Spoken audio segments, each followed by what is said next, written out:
who's actually going to get the most out of the msi Crosshair A16? If you're a gamer who wants to squeeze high refresh, ray-traced titles into a 16-inch chassis, it could be a solid fit. If you're more of a casual player who just needs something for Netflix and occasional indie games, you might be better off with a cheaper Ultrabook. And for the everyday buyer wondering whether the price tag is justified, well, let's break it down before you click Add to Cart. Link is in the description if you want to check the product details on Amazon. I spent the last week digging through forums, watching a handful of YouTubers who actually put the Crosshair through its paces, and reading the few written reviews that exist. The consensus is mixed. The machine delivers on the headline promises, but only if you're willing to accept a few compromises that most people don't think about until the first few weeks of ownership. First off, let's talk about the display. A 16-inch QHD Plus panel at 240 Hz is a rare combo in the laptop world. In real-world terms, that means you can see smooth, buttery motion in fast shooters like Valorant or Call of Duty, Modern Warfare 2 without constantly fighting screen tearing. I ran a couple of benchmark videos on a 1080p monitor for comparison, and the difference was unmistakable. Fast flickers become less painful on the eyes, and aiming feels a bit more precise when you can actually track enemies frame by frame. The downside? The panel's color accuracy leans toward a cooler tone straight out of the box, so if you're a content creator who needs true to life colors for video editing, you'll likely want to spend extra time calibrating it, or just bring an external monitor for that part of your workflow.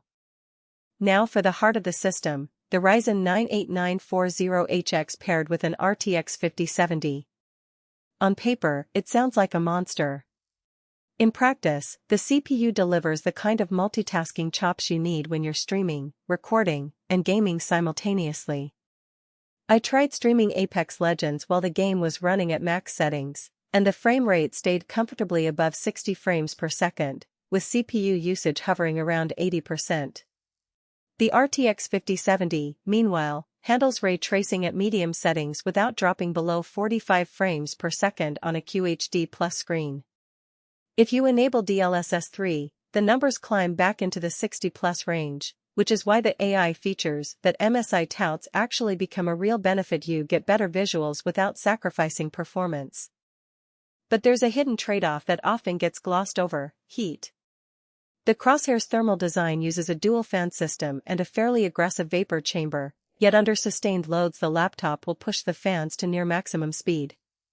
In a quiet room, you'll hear that whine the moment you hit an intense raid boss, and the chassis will warm up noticeably after a half hour of continuous play.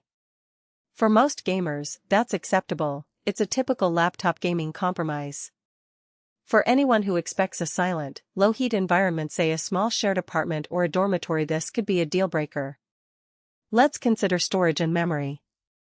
32 GB of DDR5 RAM sounds like overkill, but when you're juggling the latest games, a streaming software suite, and perhaps a few virtual machines for dev work, it pays off. The 1TB NVMe SSD is fast. Load times in Elden Ring dropped from roughly 10 seconds on an older SATA drive to around 3 seconds here.